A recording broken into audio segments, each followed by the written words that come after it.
El mes de noviembre, como el mes anterior fue el mes de prevención contra el cáncer de mama, este es el mes de prevención contra el cáncer de próstata. Toman relevancia los urólogos. Creo que no es algo que se ha difundido tanto y hay que ponerlo en foco, o al menos los hombres no somos de hablar tanto de esto, de los controles, de si te hiciste el control, no te hiciste, bueno, no es mi caso, pero en los asados entre los más grandes y demás, porque hay una cierta edad a partir de la cual ya es casi una obligación, te digo, hacérselo. Estamos con Nicolás Fernández, urólogo. ¿Cómo estás, Nicolás? Hola, ¿qué tal? Buenos días. Bueno, gracias por recibirnos, horario laboral, y consultarte primero por los controles. ¿A partir de qué edad empiezan a ser casi una obligación? Bueno, en realidad los controles nosotros los recomendamos a todos los hombres a partir de entre los 45 y los 50 años. El tema es que también existe la posibilidad de que esas personas hayan tenido antecedentes familiares de cáncer de próstata, o sea, el papá que haya tenido cáncer de próstata, el abuelo, algún tío, hermano. Entonces en esos casos lo recomendamos empezar un poco antes, entre los 40 y los 45 años. ¿Y qué posibilidad tiene o cuál es la gran posibilidad que les abre a los médicos la detección temprana del cáncer de próstata?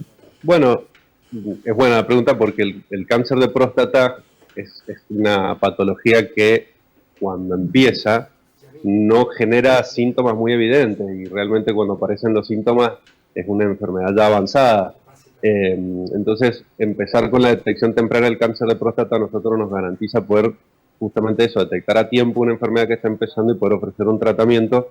En la gran mayoría de los casos es un tratamiento con intención de curar a ese paciente.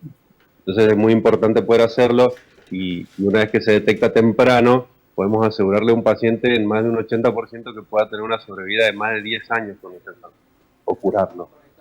Mari, te escucha Nico, le retransmite una pregunta. Bueno, le vamos a preguntar a Nicolás, ¿no? Hablando, bueno, de todo esto que nos mencionó, si esta enfermedad puede ser hereditaria. Viste que en muchos casos, en otros cáncer, tal vez es hereditario, si en este puede llegar a ser, o hay alguna tendencia, algún porcentaje.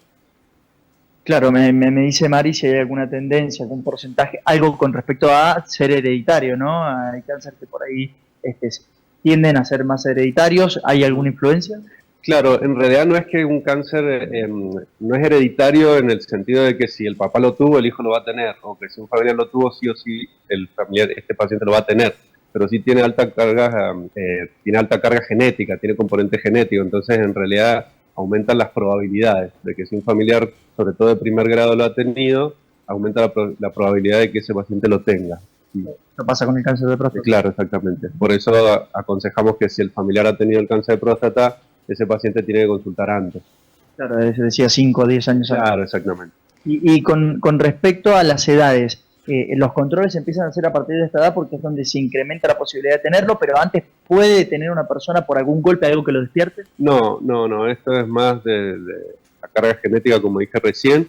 Existen casos raros, y son pocos por suerte, de cáncer de próstata en edades tempranas, pero no es lo más frecuente. Siempre aparece a partir de los 45, 50 años, que es donde empezamos a hacer los controles. ¿Es una tendencia, es un mito que el hombre esquiva más el control? No es un mito, es verdad, lo esquiva, porque bueno, ahora, por suerte, ahora la mentalidad masculina como que ha cambiado un poco para bien, porque antes era como medio tabú el decir, no, yo no voy a ir, a mí esto no me pasa. Personas que quizás hacían el control y no decían nada. Claro, no, en realidad lo que pasa es que le tenían como mucho miedo o un tabú al tema del tacto rectal, porque el tacto rectal es una herramienta que nosotros utilizamos muchísimo. Lo que pasa es que un hombre cree que la primera consulta ya entra y le van a hacer el tacto, y entonces como que no consultan. Y como dije al principio, esto es una enfermedad que no suele dar síntomas muy temprano, entonces el hombre cree que no tiene nada y no va a consultar por eso. ¿Hay un análisis de sangre en donde salen antígenos o no? ¿El tacto es la manera más efectiva? Claro, nosotros nos basamos de distintas herramientas. La primera consulta, obviamente, hacemos un interrogatorio, hacemos el pedido de los análisis, en donde solicitamos el antígeno prostático. Es una sustancia que se detecta en sangre y nos da una idea de cómo puede estar la próstata en ese momento, y en realidad no es que el antígeno al salir elevado hace el diagnóstico de un cáncer de próstata, no es así. En realidad nosotros nos valemos de esa herramienta del antígeno prostático para darnos una probabilidad de que esa persona pueda tener un cáncer de próstata.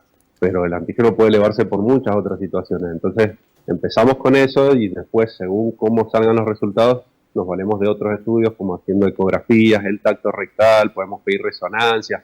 Son varios los pasos para llegar al diagnóstico definitivo de un cáncer de próstata. En última instancia, se solicita una biopsia, pero para eso hay que tener primero la sospecha y hacer los estudios primero. Mari, te Facu, sigue sí. escuchando. Sí, le vamos a preguntar también si hay alguna mayor predisposición a desarrollar este tipo de cáncer, tener una vida tal vez sedentaria, algún trastorno alimenticio, bueno, algo así que pueda llegar a influir también, ¿no? Para prevenirlo ya desde tempranas edades. Sí, es buena la pregunta, Mari. Nos consultaba sobre la vida sedentaria, sobre si hay algunos aspectos que durante la vida de una persona pueden llegar a influir en desarrollar el cáncer después a una edad más tardía. No, la verdad que un hombre puede hacer totalmente una vida normal, puede tener sedentarismo, puede ser totalmente activo, deportista, no está más relacionado con eso. Hay algunas cosas de la alimentación quizás, pero no es como el cáncer de colon que depende del tabaquismo y la mala alimentación. ¿La alimentación qué puede influir? No, hay ciertas sustancias que pueden proteger en realidad para el cáncer de próstata, pero eso es un capítulo bastante amplio que siempre damos recomendaciones. ¿Alimentos? ¿Cuáles son? Sí, alimentos, por ejemplo, las carnes, las ensaladas, el tomate, todo eso son el polen que se da, sustancias que ayudan a la prevención del cáncer de próstata, pero está todo en estudio, no es algo que esté definitivo. Pero como te dije, una persona puede ser sedentaria toda su vida, no hacer nada y no tener nunca un cáncer de próstata, y otra persona puede tener un hombre súper deportista que se cuida en todo y puede desarrollar un cáncer de próstata igual. Entonces no es tanto por ahí el tema. La mejor prevención del cáncer de próstata es hacer los controles.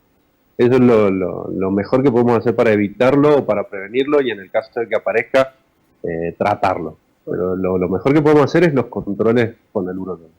Con estas métodos de campaña que empiezan a ser noviembre y demás, ¿se han incrementado en los últimos años las consultas o no? Sí, totalmente, sobre todo para esta época porque se da visibilidad.